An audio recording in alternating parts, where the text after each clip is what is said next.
Hello, viewers. Today I want to tell you a story about my journey in eliminating a French word that I love so much from my speech, and I used to embrace and infuse into my speech.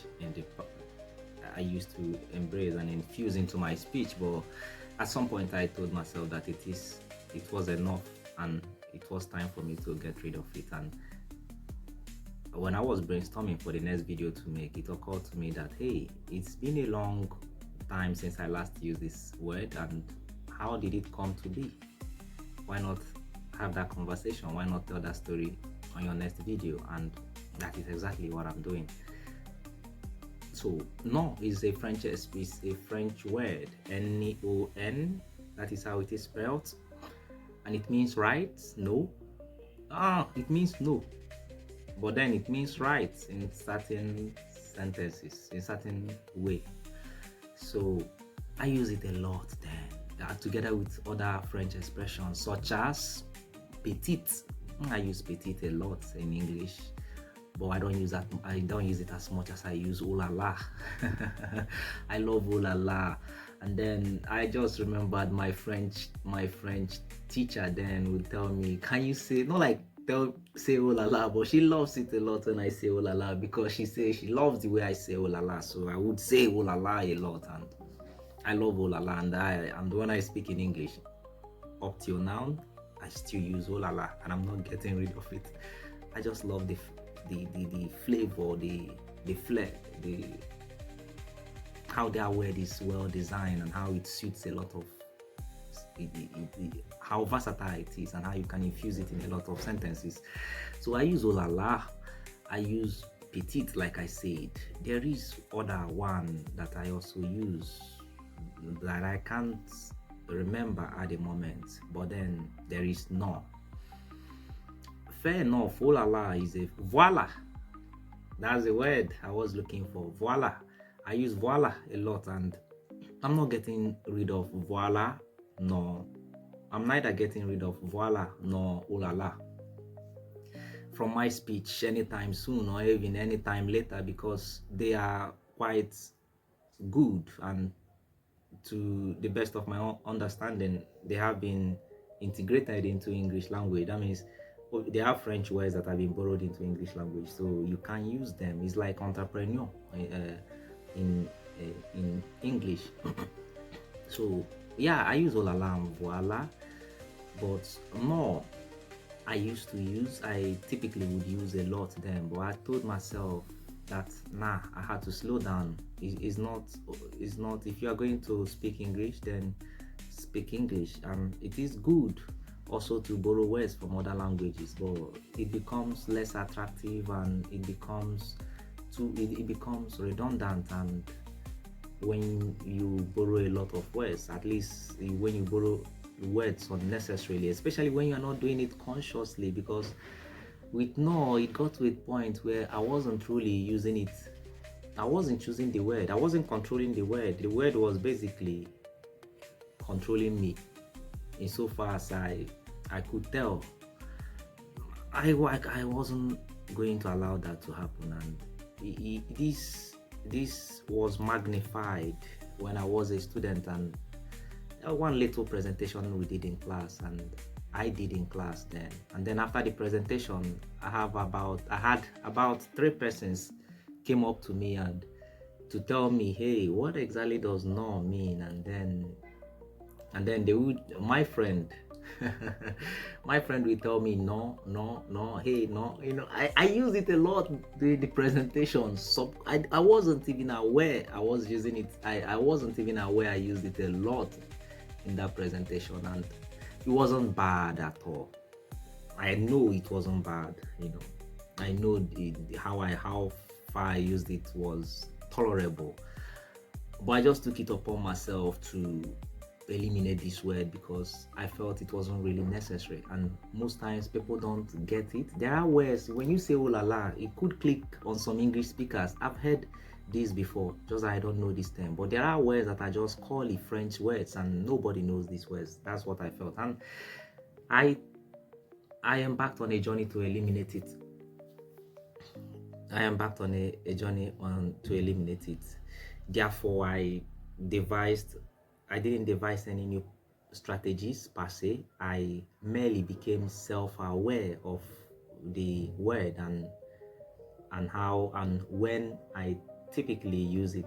I noticed I would use it then towards the end of the sentences, toward the end of my sentences. So therefore, when I got towards the end of my sentences, I tried my best to take a deep pause after concluding my sentences, after concluding a particular sentence, and refusing the urge to punctuate it with no. That was what I did, coupled with the fact that I also record myself often. I also record myself speaking, and I would speak. I would record myself talk freely. I would record myself talk freely, and at the end of the day, not at the end of the day, at the end of the record, which typically lasts for about 10 minutes. At the end of that record, I would just go through it and go through the record, highlight the terms that some expressions I would love to get rid of, and some expressions I would love to get rid of, and then some sentences that I make that I would want to that I didn't like, that I would want to say in a better manner. I would also find better alternatives to those sentences. So that was exactly how I that was exactly how I weeded myself. I weeded more of my speech, and now when I do talk, when I do speak, I rarely use it.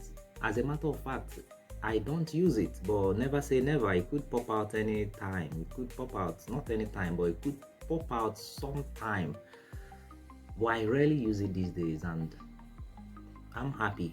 At least mission accomplished. I set out to achieve a task, and I achieved it without even knowing that I had to think deeply to even recall that I once embarked on a journey to remove this word from my active memory. So yeah, that's basically what this video is for. And like I said, I enjoy infusing. I don't know if I've said it, but I do enjoy infusing some French words into my speech. Some of them, like oh la la, like voila. I use voila a lot. I enjoy voila, and I don't intend to stop using them anytime soon.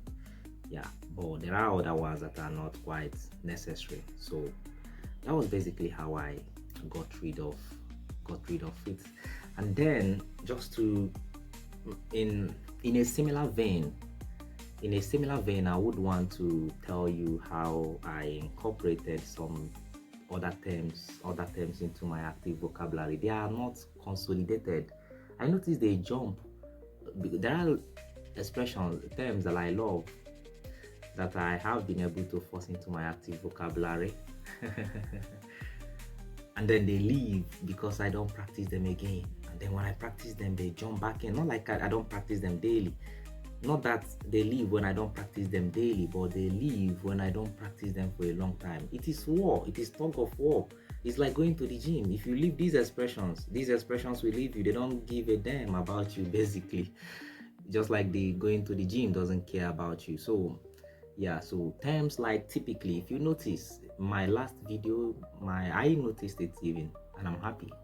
I would typically use usually a lot, but I told myself that I'm done using usually. I noticed this when I would write.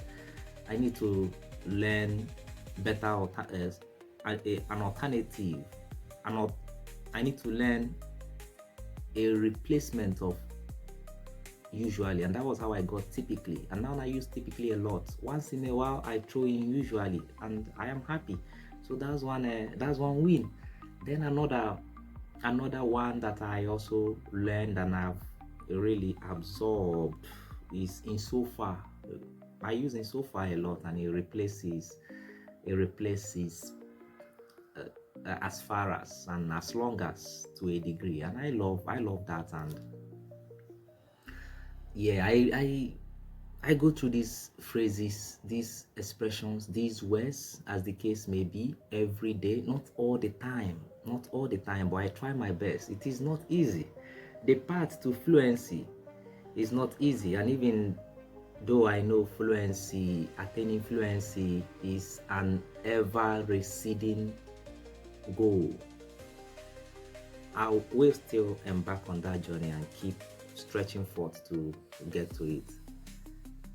And in so far as it keeps receding, I will keep pursuing it. And that's the joy of that's what brings joy to that's my joy. That what gives me joy, pursuing fluency.